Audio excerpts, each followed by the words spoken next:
Welcome to another DragonLance Saga Order of Ascetics news episode. It is Bakukal New Colt the Ninth. My name is Adam, and today I was sifting through the Icona Chronos and I ran across some interesting-ish news. News is kind of dry, unless we're going to really go out there among rando TTRPGs. But I kept it within the Dungeons & Dragons ecosphere this week, and I got some stuff to talk about. So let's talk about it. But before we do, I'd like to take a moment and thank the DL Saga YouTube members and Patreon patrons. And if, I'd like to invite you to consider, you can say no, and that's okay.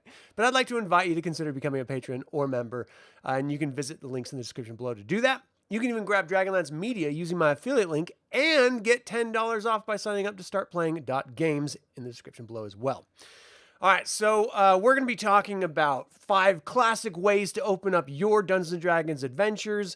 The worst part of Critical Role being the best parts of Dungeons & Dragons. The new RealmsBound project. And then, of course, the biggest alternative that this editor, or editorialist, I should say, found. Basically, it's Dungeons Crawl Classics. We're going to talk a little bit about that. All right, so all that being said, let's get into a little news here. But first and foremost, quick note. The anthology. It's still happening for now.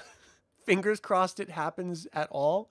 I need submissions. I need you all to be creative and give me your short stories, anywhere from 4,000 to 8,000 words. And of course, we all know the campaign setting that we're talking about, and we want it to be interesting and engaging. And I need some stories. So hook a brother up. Now, I've got some wonderful submissions thus far, and I'm looking forward to them being published. And of course, I've got my own submission, which I'm excited to share with everyone. It's got some love and loss and heartache and pain. And I don't know, it's visceral, It's one of those where it leans into the idea of human connection and the fallout when that goes awry. So I'm hoping that you guys dig that short story as well. But then, of course, there's going to be a whole bunch of other submissions. Anyway, the deadline, you got basically 2 months. It's a little less than 2 months at this point, but it's March 1st. Submit your short story to info@dlsaga.com or go to dlsaga.com/contributors. And you can see that I have a form right here that you can submit information to so that I know I need to save space for you.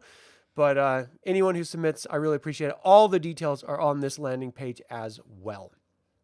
All right, and then I just wanted to talk briefly, like I did last week and the week before that maybe, about what member and patrons get as benefits if you do decide to sign up. Of course, there's the weekly meeting, weekly readings, which just had a really great one yesterday. I was not expecting it. And then, of course, monthly downloads, which I still have to put out this month's, January's monthly download out there, but it is in the mail. It's coming. And then, of course, I've got a Discord for subscribers and for members only. And then, of course, discounts on all the merchandise, whether it's from my own store, i.e. bookmarks, or whether it's through the third-party stores like Teespring and stuff. You have discounts on those products as well. So if you're looking for like a birthday present or, maybe just something for yourself, these are great ways of doing it, and you get a discount for being a member. Okay, so all that being said, let's dive into our first news bit. Dungeons & Dragons, 5 classic ways to open an adventure. Stuck on how to open your adventure? Take a page from history. Here's how some of the most iconic Dungeons & Dragons adventures of all time began. As David Lynch's Dune taught us, the beginning is a delicate time. It's no difference for the beginning of a Dungeons & Dragons adventure. You've both set the tone and the stage. No wonder it can be one of the first places Dungeon Masters get stuck when designing their own. Why not learn from the past? Here's how some of the greatest Dungeons & Dragons adventures of all time began. Broke and on the road to the village, Temple of Elemental Evil. Whoa, I love that artwork. Never actually played it, but I love the artwork. The Temple of Elemental Evil may be one of the all-time great Dungeons & Dragons adventures. It has it all. A sleepy little village, a dungeon, caverns with unimaginable evil corrupting, lurking just out of sight. But it all begins with the party poorly mounted, badly equipped, and with no large sums of cash. In fact, if the adventure goes on to say that all they have is daring and desire to become wealthy and famous as they turn down the road and find the small village of Hamlet, situated in the crossroads with an adventure awaiting. The next one is just outside the enemy lair, Against the Giants. Again, never played this one either. Against the Giants is a legendary series of adventures, originally made for a party of 9 characters of high level. It is a showcase of what upper-tier Dungeons & Dragons could be like. But it all begins with the players gathered just outside the enemy lair. Giants, it turns out, have been marauding into peaceful kingdoms and in strange groups that suggest some sort of secret alliance. So to investigate, a party of adventurers were assembled, equipped, and led to a steading of hill giants, hoping to discover what secret power had united these disparate bands of raiders. And more to the point, when the pieces arrive at the enemy's lair, there are no guard posts. All is quiet. A little too quiet. Love the setup. All right, here's another setup for your adventures here. Climbing up a mountain, expedition to the Barrier Peaks. The expedition to the Barrier Peaks is another adventure that takes a more direct hand at getting things started. Strange monsters have been issuing forth from the nearby Barrier Peaks, and the PCs have been charged to find out what happens. This adventure begins with players mid-climb as they try to ascend a steep slope. They will leave behind the relative safety of their inn and discover a crashed spaceship, mutant robots, and worse besides. And then, of course, we have investigating rumors, the sinister secret of Saltmarsh. If you're noticing a pattern here, it's that sometimes it can be helpful to tell the party what they're doing. Some adventures put the PCs right in the middle of the action. Others leave players a little more legroom to do. Like the beginning of the sinister secret of Saltmarsh. At the start of this adventure, players have come to the region to investigate rumors of work suitable for adventurers. And as they approach the town of Saltmarsh, they may well have to prove themselves in order to discover the legends of Saltmarsh's haunted house. But should they prove bold enough to set out on adventure, they will find the town cheers them on as they head out in search of adventure. And this is the last one, I believe, in a tavern, Ravenloft. And then there's Ravenloft, widely considered one of the best Dungeons & Dragons adventures because its unique story and compelling villain, a trait that echoes through today's Curse of Strahd. This adventure starts with the party in a warm, cozy tavern. But outside the inn, fog lies over the town. And coming through it, a messenger from Castle Ravenloft who bids the adventurer with the tavern attend his master, a summons that leaves the tavern wary even as celebration resumes. So, one thing that I picked up, one of my favorite Star Wars role-playing games is the West End Games D6 role-playing game system, first edition, before they went to the revised. There's just something iconic and core old school about it. But what they tell you in that is to think of the adventure as a film. A science fiction adventure. Of course, it's Star Wars, but you can extrapolate that to any other type of film. And so you want to start in the midst of the adventure. You don't want players, or you don't want your dungeon master trying to force you down a railroad, when you could instead just say, all right, you guys are in the middle of a shootout between stormtroopers and you're hiding behind some crates in a space station around this planet. You can just jump right into the action. They don't need to know exactly why they're there yet. You can fill that in right after or throughout the action. It could be comms being queued up during the combat with information being delivered by their team contact that sent them on this mission. And of course, if this is Dungeons & Dragons, it could be a spell. It could be telepathy. There's all sorts of different ways that you could set people up to be already in the action. So you're instantly out of the gate, ready to just start enjoying the game itself. There's no reason why you have to do the whole tavern adventure setup. And every time I've ever done the tavern setup, I try to get out of it as quickly as possible, because there's just no good way of letting people just riff in a tavern without someone trying to do fisticuffs with someone else. It always happens, and it drives me crazy. So if they want to fight, get them out of the tavern and get them in the middle of a fight as soon as possible with people who actually matter. And of course, we also have to reflect back on the original ideas of the towns and taverns. They were meeting halls. That was where you went to wind down after a day working or adventuring. That's where you heard rumors and job postings. That was the role of the tavern. It wasn't just to go get drunk and beat people up. And so you also have to think of the hometown, the village that, all surrounding it was the adventure area. That's how it used to be set up. And so that was sort of encouraged, that you would have one home base village and you would adventure out from there. And the higher level you got, the further away or the deeper down, or in some inventive cases, the further up in the air you went.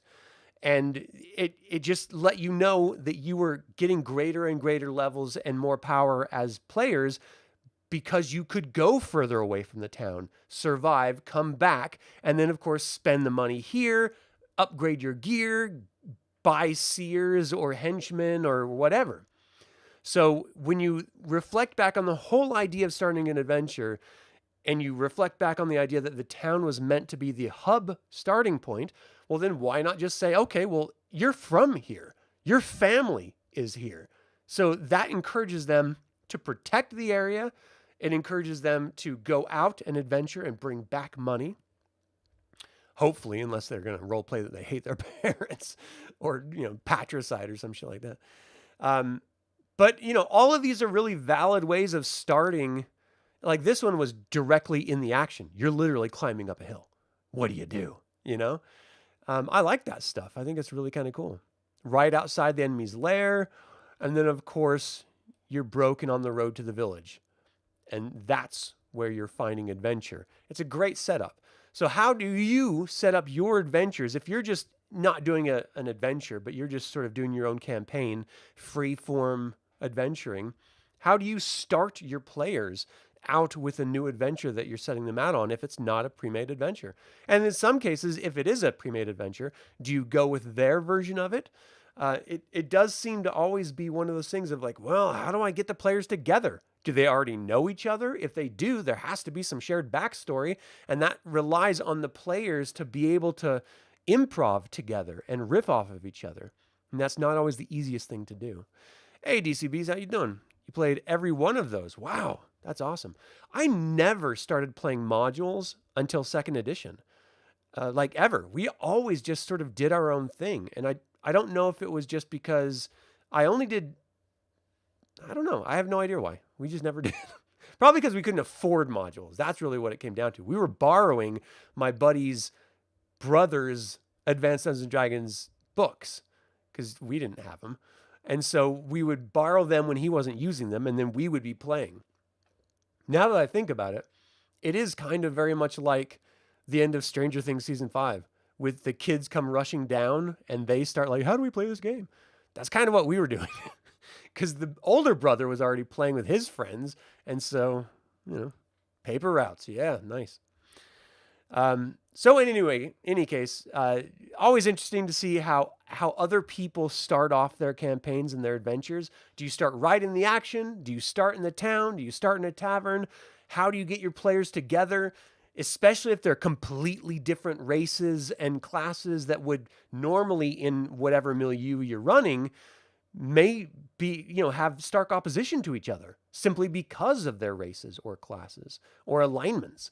How do you get those disparate party members together and working to a unified solution to whatever the problem may be? There's never any one answer, and it's always, depending on the players, a little easier or more tricky, depending on how much they want to be shit disturbers, if we're going to be honest. Normally a central town or hamlet. Yeah, that's the best way to do it, I think. But I mean, that's the old school way of doing it, I should say. All right, the next one I wanted to sort of talk about was the worst part of Critical Role is one of the best parts of Dungeons and Dragons. So this is an editorial that I thought was interesting, so let's read it and discuss it. Sometimes the best part about playing Dungeons and Dragons is the long campaign sessions where there's lots of talking, but nothing really happens. Critical Role, Campaign 4, officially had its first moment of wasted space over the winter break. After a punchy, clearly heavily planned overture to set up the world of Ahriman, the Soldiers' Table is having its first stab at Dungeons & Dragons' more traditional modes of play, exploring, socializing, fighting, and dungeon crawling. And, like most Dungeons & Dragons players, the group hasn't always been super efficient about its adventuring. One recent episode is significantly bulked out by chatter and indecision as the group prepares to take on a fresh encounter. Campaign 4 is my first foray into the world of Critical Role's actual play. I'd caught a few sessions of the Vox Machina animated series previously, but apart from that, all I knew about Critical Role was what others told me. That included one major criticism of the show: the long hours spent achieving very little. I was informed that shopping, planning, and even some combat sections could drag on without much engagement plot to focus on. The show could be hard to follow at these times, and it certainly wasn't the level of entertainment that Critical Role could provide at its highest points. Demand for more condensed versions of the same content is clearly high. Critical Role itself releases abridged versions of previous campaigns, and it manages to cut 4-hour episodes into less than 2 hours. Heck, concision seems to be the entire point of the animated shows.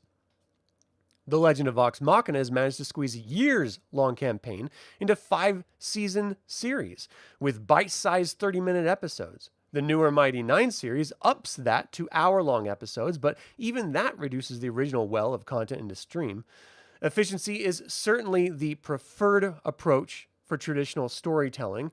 However, I think Critical Role loses something special when it shrinks itself as much as possible. It starts being a pure performance, and it stops being a Dungeons & Dragons game.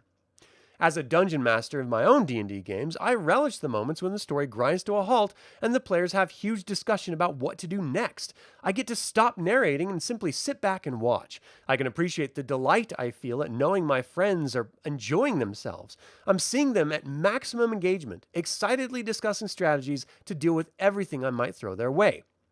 Watching the Soldiers' Table and ah over their plan of attack gives me a little bit of this joy secondhand.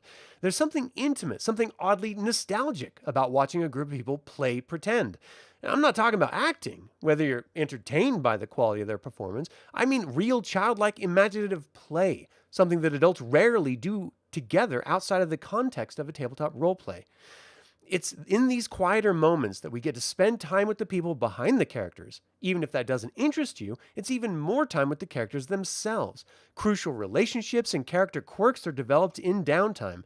Wick and Tyranny's partnership might be less charming if we didn't see them cheerleading for each other during a planned session or messing around in the background of a minor conversation.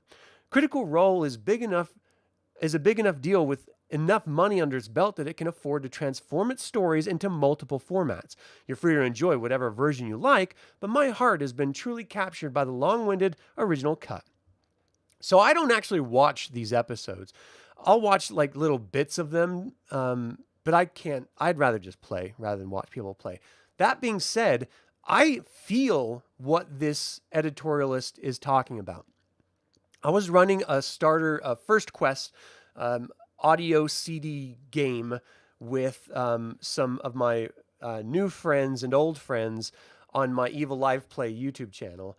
And it's all Advanced Dungeons & Dragons 2nd Edition, but it's a starter set. So it's meant to teach you how to play the 2nd Edition role-playing game. And most of the players have played or have heard about 2nd Edition, but they came across their very first gelatinous cube. And they sat and talked for almost 20 minutes on different plans on how to deal with this gelatinous cube that was just behind a wooden door. And it was the most inventive and exciting conversations that I've just sat and listened to. because they all had wonderful ideas about how to approach it. They counteracted each other's ideas, and it was just this long-form discussion sitting in a dungeon waiting to figure out what to do. And then when they finally did come up with their plan and execute it, it clearly did not go as planned, but that was part of the fun of it. And then they all just reacted, and it ended up being a wonderful end to this session for that first adventure in that first quest series, and a whole bunch of fun sitting back and watching it. And if you didn't have that above board table conversation or the in-character role-playing conversation, it wouldn't have been as interesting, and it would have been a lot shorter of an encounter, and it would have, cut through a bunch of stuff. But their fear of their characters not knowing how to deal with a gelatinous cube, and the players themselves never having dealt with one before. But, of course, it's so mythic, that character or that monster in D&D, that people all think they know, but then when you start dealing with it, you actually have no idea. And so it was just really fun to see players of different ability levels coming at the same problem from so many wildly different angles. And I just loved it.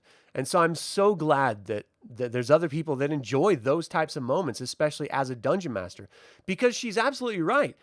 That's when you know they're locked in. They're having a great time because they're really trying to survive dealing with this monster, but they really want to deal with the monster, It would be easy for them to like, we're just going to walk away. Who cares? Well, then that tells me they're not clued in, they don't care, and they just want to move past it. And that's not what happened at all. So really, really great to see that. Never goes as planned. You're right, dude. Never. It's great to see new players who don't know monsters. Yeah, I love it. And especially when you have players that have clearly dealt with it before, but they don't want to tip their hat. They don't want to lead and say, oh, I'm going to tell you how to defeat this. Just do this, X or Y. It's so much more interesting when they just sit back and they play into the confusion and the mystery of it. Because that was part of the fun of being a new player, is discovering how to defeat trolls, how to deal with gelatinous cubes, I mean, or a mimic, coming across your first mimic. Like, situations like that are just pure awesomeness. So much fun. Anyway, okay, so I really love this article, and I wanted to bring it just to talk about that.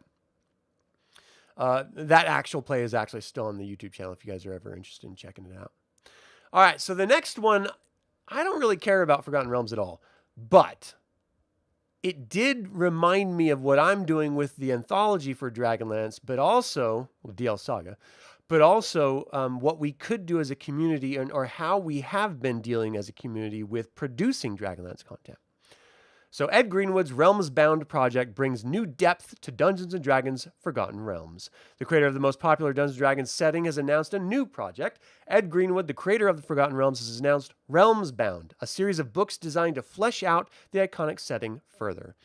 Ed Greenwood and the RealmsBound project, according to its official web page, RealmsBound is a project intended to bring new lore, stories, and adventures to the land of Forgotten Realms. These books will be available on DM's Guild both as PDFs and in physical copies through print on demand. The books in question will flesh out certain locations in the setting and highlight areas that have never been seen before. As the page itself states, this is not a journey into uncharted lands, but a deepening of what was already there, waiting to be found. This is an admirable project given the current state of the Forgotten Realms and Dungeons & Dragons. Despite decades of supplements, pre-written adventure modules like Waterdeep Dragon Heist, award-winning video games like Baldur's Gate 3, and one feature film, the world building and lore are centered on one small part, the Sword Coast. Even the new 2024 supplements stay within that region of the land of Faerun. This is where the RealmsBound project comes in. The first region getting a long-awaited glow-up is the Dale Lands. The first book, Guide to the Dale Lands, expands upon the material in the Adventures in Faerun book, adding more texture and history to the region. This will include detailed maps of regions like Cormenthor, as well as information on local economies, secretive factions, and echoes of long-lost power. The second supplement included in this book is a player's guide meant to help ground players in the setting. The 3 remaining supplements focus on other aspects of play. Insights of the Dale Lands focuses on social encounters, local holidays, and regional events. Fleshed out NPCs and inns and casual mini-games. Delves of the Dale Lands focuses on areas of interest full of legendary danger. Lastly, Adventures in the Dale Lands is an anthology book. It will contain several pre-written adventures up to level 12. All of these books will be released over the course of a year. Guide to the Dale Lands will release Q1 2026, Insights releases in Q2 2026, Delves Q3, and Adventures in Q4. In an interview with Polygon, Greenwood spoke more about the RealmsBound project. He states that much like the original creation of the Forgotten Realms, the project is a collaborative effort. The team includes creative director Eric Mange, who produced the Moonshae campaign for Adventures League, and senior designer Savannah Houston McIntyre, City of Greyhawk. Ed Greenwood returning to expand on a setting he helped create isn't unheard of for Dungeons & Dragons setting. The creator of Eberron, Keith Baker, has published multiple supplements as well on DM's Guild for the game's latest edition. His latest book, Frontiers of Eberron, Quickstone, expands on the latest 2024 Forge of the Artificer supplement, adding new player options and more history to the setting's western frontier. At the time of writing, it's unclear how much of the RealmsBound supplements have been sold for. It can be speculated that based on the current prices of the Eberron books, that may be sold for around $35 for PDFs or $75 for physical copies. All right. So what I find interesting about this is that they're taking lore, they're taking ownership of the lore again, and they're expanding the campaign setting in areas that haven't had a whole lot of attention or any attention in recent years. And this is something that Dungeons & Dragons, especially in the Saga system, has been doing, DragonLance, especially in the Saga system, has been doing a lot, but it just didn't have the fan support. And it certainly didn't have WotC's support. So, for example, the supplement or it's a mix because it's the Odyssey of Gilthanas, where it's the first half of the book is basically like a narrative about what happens to Gilthanas, and then the second half of the book is it's explanation about how to play the Dragon Wars card game, but then mainly it's about different areas that Gilthanas had traveled through, expanding them about their history and where they are currently in the world setting and stuff. So it's very much in the vein of Leaves from the Inn of the Last Home game supplements that we used to get with Dragonlance. And I really, really love that supplement, not necessarily for the story or the game part of it, but for the development of the areas appendix section. And that's what this is that Ed Greenwood's doing in Forgotten Realms. So I think this would be a great way for Dragonlance fans to just go in and really stretch their creative legs. And it's one of those things that after I'm finished with this anthology of short stories, I think I might want to do this, where I just get together with a lot of like-minded folks and, whomever wants to participate, and everyone just picks one less than detailed out area on the global map of Krynn and just put it all together in one book and then release it on DM's Guild. I think that would be very, very fun. And I know there's people who are out there right now just collecting existing source materials from 3rd edition and back, and then, of course, re-releasing them under their own names and their own properties. And then you have Dragonlance Nexus doing a lot of adventure/story releases. But this would be brand new to Dragonlance, a whole new approach to it. Not exploring places that we already know about, but what about places we don't necessarily know much about, or expanding on them in a specific era of time? I think that would be really, really interesting. Pull the lore together in a single set would be nice. Yeah, I agree. So I don't know. Is that something that you guys, I don't want to get ahead of myself because clearly I'm still in the middle of the short story anthology project, and I've got my own campaign settings that I've been working on. But this seems like a really great way of coming together as a Dragonlance community and putting something out together that is, fan produced, that talks about areas that haven't been fully explored yet and allows us to make our mark on Dragonlance in a way that, we only a select few people have been able to do in the past. So hats off to Ed Greenwood for continuing to develop out his, just like Keith Baker's has been going and extrapolating on his campaign setting. Let's take a little ownership over Dragonlance, since no one seems to give a damn about it anymore, except for us fans. I know that we're supposed to be getting something with WotC and Weiss and Hickman, but we haven't heard anything, so who knows? He threads his content into the existing lore. Yeah.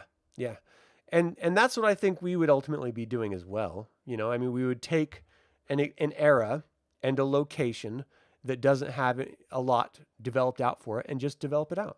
So it's already in the existing lore. The location already exists, but it just hasn't really been explained or extrapolated on. I think this would be a really great way of fans making a mark on Krynn throughout the ages, throughout all of the lands of Krynn. It'd be kind of cool.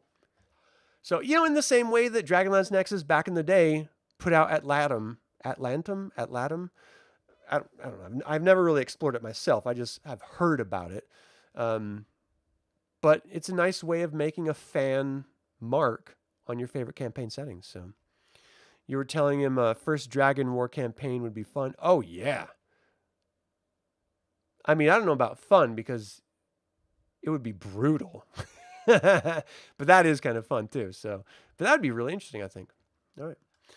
So if you guys are interested, let me know.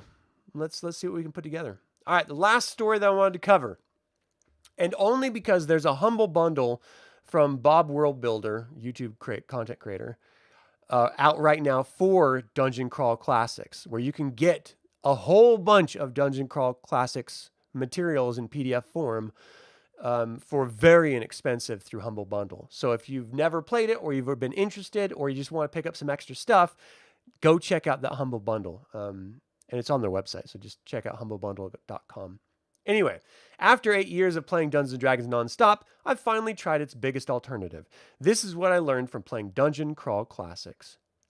If you're a sucker for role-playing games and for retro things in general like me, there are plenty of choices to feed your vintage soul. We're literally talking dozens of options. Despite that, for the past 8 years, I've only played Dungeons & Dragons 5th edition and have had a blast doing so. But driven by curiosity and circumstance, one fateful night, I left my Dungeons & Dragons book on the shelf to dive into the unforgiving world of Dungeon Crawl Classics. What I found is a tabletop game I'm eager to return to, and I've even learned some lessons I'll apply to my future D&D games. The old school Renaissance OSR movement began in the mid-2000s mainly as a reaction to the publication of Dungeons & Dragons 3rd edition. Beginning as a topic of discussion on online forums, growing interest in OSR spawned a loose community of game designers and gamers united by a common passion for Errol Otis and Larry Elmore's art, 10-foot poles and tables. Lots of tables. Nowadays, this playstyle refers to dozens of TTRPGs that draw inspiration from the earliest days of the genre. One of the most popular and appreciated of them is Dungeon Crawl Classics, DCC, published for the first time in 2012 by Goodman Games. DCC sits in a weird spot in the OCR universe. While the art, feeling, and tone are straight out of the 1970s, the official inspiration being Appendix N, the list of books that informed the creation of the original Dungeons & Dragons, the rules are actually a streamlined version of Dungeons & Dragons 3rd edition. Yeah, the same edition that made many players so unhappy that they decided to create their own retro-inspired games. This is interesting because DCC came out of the waning days of D&D 4e, which was disliked even more by players, but a couple of years before Wizards of the Coast came out with the most successful version of D&D to date, 5th edition. Like so many others, I fell off the D&D wagon during the 4th edition years, and was pulled back in when 5th edition gave us simpler rules, a focus on storytelling, and exceptional campaign settings such as Curse of Strahd. I have been running games, yes, I'm an eternal DM, almost nonstop for 8 years now, and it's been great. I've moved twice in that time period, and D&D helped me make friends, build connections, and spend my free time with creativity. Together with my players, we've told amazing stories that will live through me for a long time. However, that odd, wizened dragon called Old School was always staring at me from the corner of my eye. A few weeks before writing this, I picked up the entire DCC library at a discount. Fatefully, one of my players could not attend the week's D&D session, so we decided to put our campaign on hold and try something new in his absence. It was time to go old school. I opened the DCC Quick Start rules and was welcomed by the illustration of a brave warrior and a maiden, admittedly scantily dressed, fighting off a Pteranodon,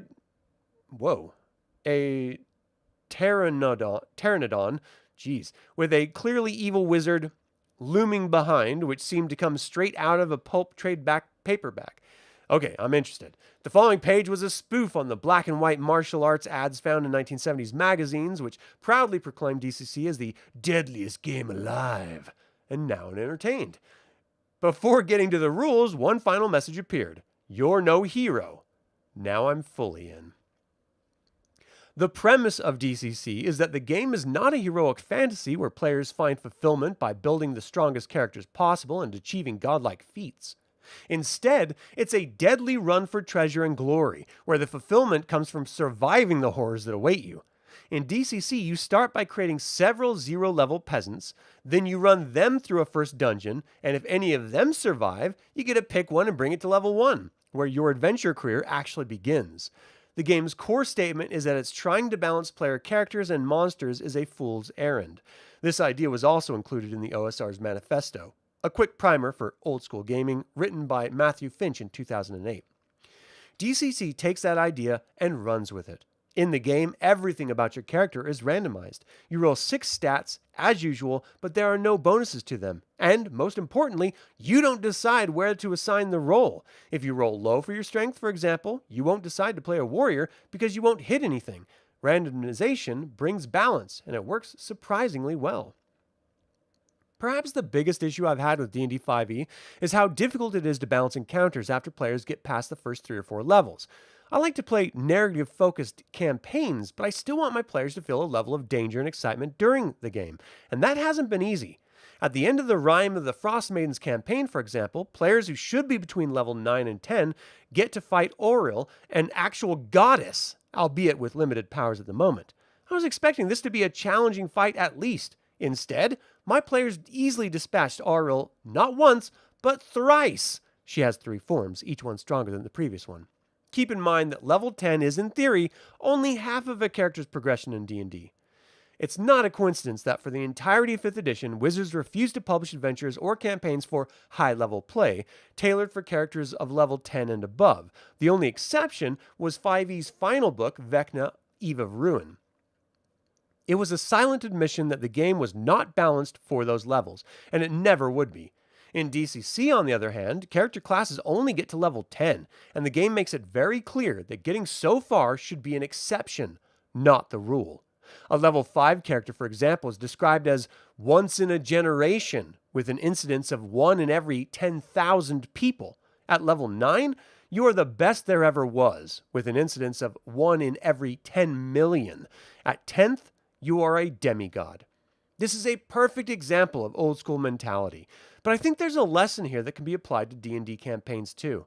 As a DM, you should not think that the only way to reward your players for surviving your challenges, progressing in the story, and showing up to sessions, the mightiest deed of them all, is to have them level up. Sure, current D&D is built on the reward system, but what if you shake things up? Why not try to make the act of surviving the reward? Walking out of a really tough fight or a deadly dungeon without having to roll a new character can be a big moment of satisfaction for players. And there is always different rewards you can give. A powerful magic item, hordes of treasure, rising in the ranks of an organization, the deed of a house, or even something related to new bastions system. All of these things can reward players without impacting the balance of future encounters. More importantly, these rewards have a practical effect on the game, enriching it more than, say, a barbarian gaining extra use of rage at level 6. At the end of our DCC session, each one of my players has 1 character surviving. The game encourages players to run at least 4 or 5 characters, each at level 0, as most will die in horrible and amusing ways. They made it by the skin of their teeth. The session had been non-stop combat and exploration, 2 things I usually dread at my D&D table because they tend to be the slowest and most drawn out. Instead, All of the players were excited and satisfied. It was an eye-opener for me.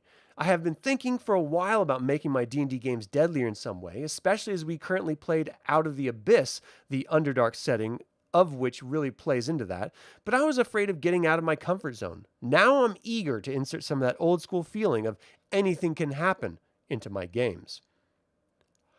I admit the DCC is not for everyone. Players coming to D&D will take offense at the fact that species are still called races here.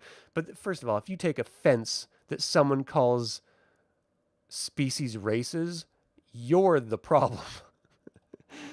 People have different perspectives, man. Welcome to the universe.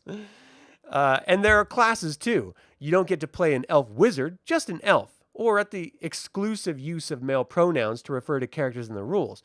However, if you've been thinking about trying an OSR game, or you're simply curious about reading this article, I encourage you to give it a shot. There are plenty of published adventures too, and they're all weird, bizarre, and deadly fun. Laser harpies? Check. Barbarians fighting space robots? Also check. Even if you're not old school fanatic, there are plenty of lessons for Dungeon Crawl classics that can be applied to your Dungeons & Dragons games too. So this article was written based on earlier versions of DCC rules. I've never played it. I did pick up the DCC Humble Bundle, so I want to play this. Yeah, English is hard. Reading is hard. Hey, ASMR Chess, thanks for popping in. Appreciate you, man. I want to give this a go. I want to do an actual play of this. This can be set, I mean, it could even be set, DCCB, as you had mentioned, the first Dragon War. I think this would be a great setting. If it's meant to just burn people down, then I would love to just have a bunch of elves fighting a bunch of dragons as 0-level elves, or trying to get out of a situation as a dragon ravages an elven town. I mean, there's just so many situations that would be really, really interesting to try to, just see how it plays out. This would be kind of cool. I don't know. I think I want to give it a go. Yeah. Have you guys tried Dungeon Crawl Classics? Is it something that you enjoy? Is it something that you go back to every once in a while, or is it something that you actually prefer to play?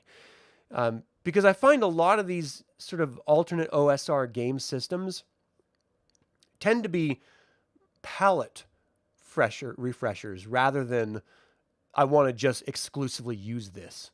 I mean, some people are just devoted Shadowdark fans, and every TTRPG has its, little community that is devoted to it.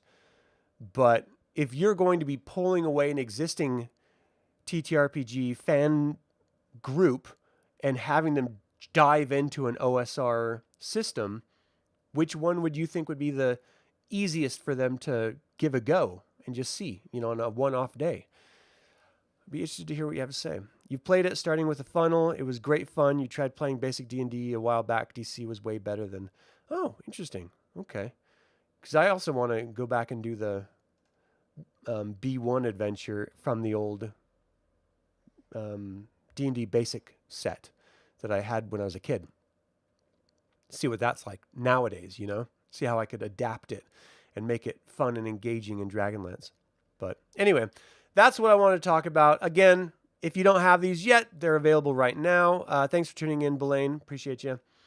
And then, of course, let me know in the comments what you think of any of these articles that we've talked about today. But that is going to do it for this OA News episode. Feel free to email me at info@dlsaga.com or leave a comment below.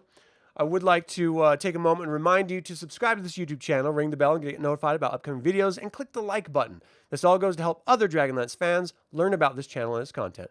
Thank you to creator patron Aaron Hardy, producer patron Azrael, and developer patrons Chris Androu and Sam Ruiz. This channel is all about celebrating the wonderful world of DragonLance Saga, and I hope you join in that celebration. Thank you for watching. This has been Adam with DragonLance Saga, and until next time, Slanjavar.